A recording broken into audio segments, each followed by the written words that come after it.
নিজের বিয়ের কথা নিজের মুখে বলতে তোমার বিবেকে একটু বাঁধলো না? না, কারণ আমি মাইনর, মানে নাবালিকা নই। ফাইন, মিথ্যে গল্প ফেলে কোন খানা ডোবায় ডুব দিতে যাচ্ছ? সত্যি কি মিথ্যে কদিন পরে জানতে পারবে। আর আমি যেখানে ডুবতে যাচ্ছি সেটা আভিজাত্য বংশে, টাকা পয়সা, বাড়ি গাড়িতে একটা সমুদ্র। বৌদি, আমার সবকিছু সহ্য হয়, শুধু পরের বারের মেয়ের উপদেশ ছাড়া। স্যার নমস্কার। নমস্কার স্যার। কি ব্যাপার সাত সকালে মন্দিরে কি মনে করে ঘটক বাবাজি? স্যার আমি তো জানি আপনি রোজ সকালে এই মন্দিরে ঠাকুর প্রণাম করতে আসেন, তাই আর বিলম্ব না করে।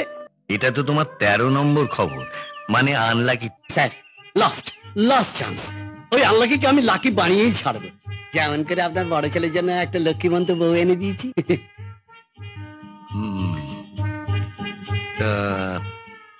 ছেলে কি করে? বিরাট বাপের বিরাট কাপড়ের ব্যবসা স্যার, প্রচুর লেবার। ব্যবসা? হ্যাঁ প্রচুর লেবার। প্রচুর ঘাওড়াবেন না স্যার, ঘাওড়াবেন না, ওনার লেবার প্রচুর, কিন্তু এখন মতো লেবার পেন হয়। কে কে আছেন সংসার? একমাত্র বাপের ওই একমাত্র ছেলে স্যার, আর হ্যাঁ ওই আপনার অবিবাহিত একটি ছোট বোন আছে। আর স্যার মানে আর বাড়ি গাড়ি টেলিফোন ফ্রিজ কি নেই স্যার। স্যার স্যার বলেন তো কালি ব্যবস্থা করি? কালি? হ্যাঁ কালি, 2 in 1 স্যার। মানে 2 in 1 বুঝলেন না?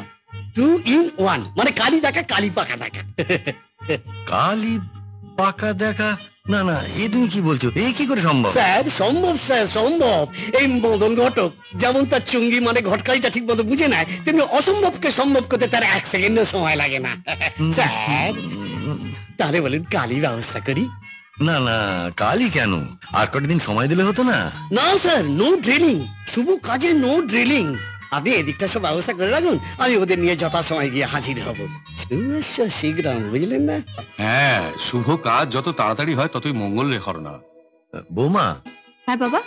কালকে সোমনাথকে অফিস থেকে ছুটি নিয়ে থাকতে বলো। বলবো বাবা।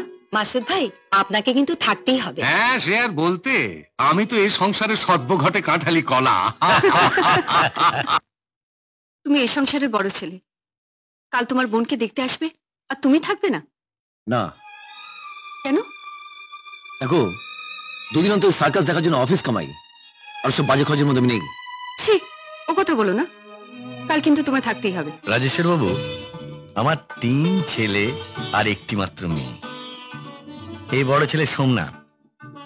নমস্কার। নমস্কার।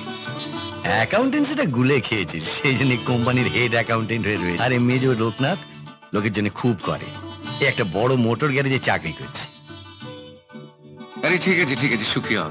আর এ হচ্ছে শামসের মাসুদ, আমার বাল্যবন্ধু বলে কম বলা হয়। ও আমার সংসারেরই একজন, সব কাজেই ওর মতামত আমাদের নিতেই হয়।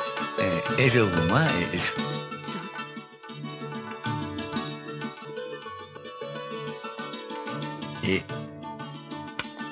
এটি আমার পুত্রবধূ সীতা। ও আচ্ছা, ঠিক আছে আয়ুষ্মতি হও মা। আর এটি হলো আমার কনিষ্ঠ পুত্র বিদ্যাসাগর।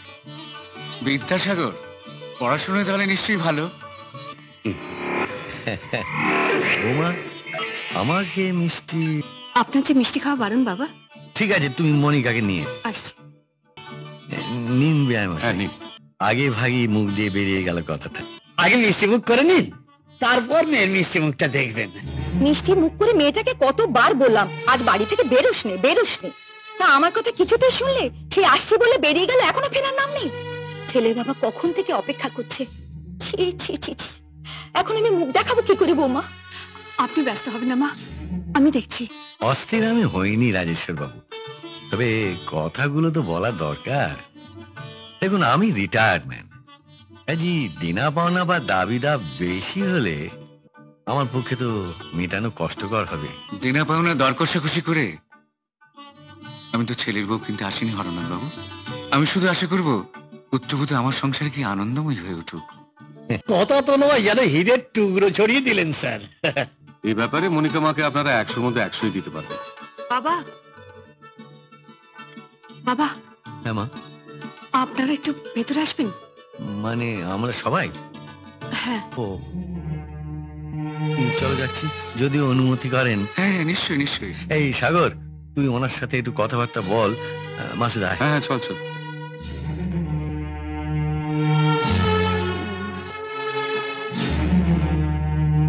আমার ঘটকালির টাকাটা মনে হচ্ছে HMV হয়ে গেল স্যার। HMV মানে? HMV, হঠাৎ মায়ের ভোগে। চাপ। না, ঠিক আছে।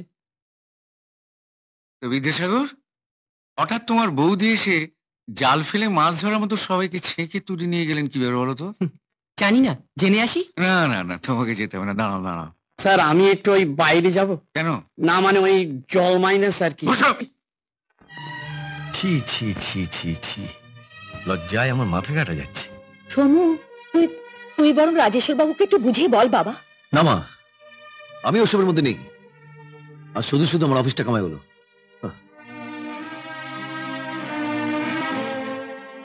বাবা, আপনি ওনাদেরকে একটু বুঝিয়ে বলুন না, মনিকার শরীরটা খারাপ, তাইও।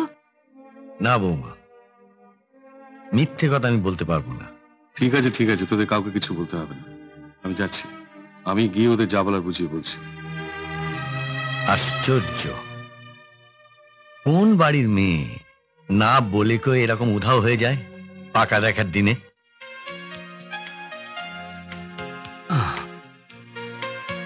সত্যি আজ তোমার পাকা দেখা? আগে হ্যাঁ মশাই, তাহলে এখানে এলে কেন? আমার পাকা দেখা তখনই হয়েছে যখন তোমার সঙ্গে আমার প্রথম দেখা হয়েছিল। যদি ধরা পড়ো তখন কি করবে? তুমি আমার উদ্ধার করবে। উদ্ধার করবো? কি করে? সিঁদুরে সিঁদুর দিয়ে। দাঁড়াও,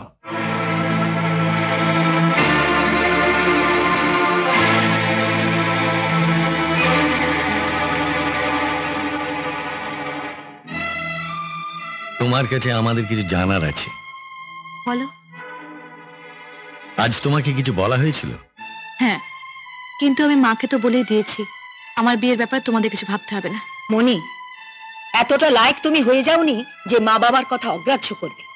কি আশ্চর্য ব্যাপার, আমার বিয়ের ব্যাপারে আমার কোনো মতামত থাকবে না? না, থাকবে না। আমরা পছন্দ করে যে পাত্র দেব তাকেই তোমার বিয়ে করতে হবে। সরি মা, আমি কাকে বিয়ে করব না করব সেটা আমি ঠিক করব। তা ছেলেটি কে জানতে পারি? শিওর, নাম জয় মিত্র, আমার কলেজ ফ্রেন্ড। ওর বাবা রিনাউন্ড ব্যারিস্টার, আর জয় সবে প্র্যাকটিস শুরু করেছে। ঠিক আছে? নিজের বিয়ের কথা নিজের মুখে বলতে তোমার বিবেকে একটু বাঁধলো না? না, কারণ আমি মাইনর, মানে নাবালিকা নই। ফাইন। বাবা, তুমি নিশ্চয়ই তোমার সাবালিকা মেয়ের বিয়ের খরচের জন্য আমার কাছে টাকা চাইবে না। সে নিয়ে তুমি মাথা গরম করো না দাদা, কারণ বাবা তোমার থেকে টাকা চাইবেন না। তুমি বরং ঘুমিয়ে পড়ো প্লিজ। তোমার উপদেশে ঘুমটা আমার হবে না, কারণ তোমার এই নষ্ট সাবলামের জন্য আজ আমার অফিসটা কামাই হয়েছে। তার কি কৈফিয়ত দেবে তুমি? হ্যাঁ, আমি তোমাকে আমার জন্য অফিস কামাই করতে বলিনি, তাই কৈফিয়ত দেওয়ার দায় আমার নেই। তাছাড়া কখনো কাউকে আমি কৈফিয়ত দিই না। দিতে হবে দিতে হবে, কারণ কপাল দোষে আমি তোমার দাদা। আচ্ছা, কি জানতে চাও? জানতে চাই মিথ্যে গল্প ভেদে কোন খানা ডোবায় ডুব দিতে যাচ্ছ? সত্যি কি মিথ্যে কদিন পরে জানতে পারবে। আর আমি যেখানে ডুবতে যাচ্ছি সেটা আভিজাত্য বংশে, টাকা পয়সা বাড়ি গাড়িতে একটা সমুদ্র। সেখানে কুয়োর ব্যাঙানোর চেষ্টা করলেও তল পাবে না। অলরাইট অলরাইট, আগামী দিনে দেখা যাবে তোমার সমুদ্রে ক হাত জল থাকে।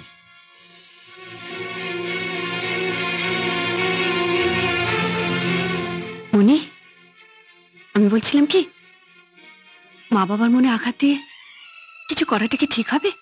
বৌদি, আমার সবকিছু সহ্য হয়, শুধু পরের বারের মেয়ের উপদেশ ছাড়া।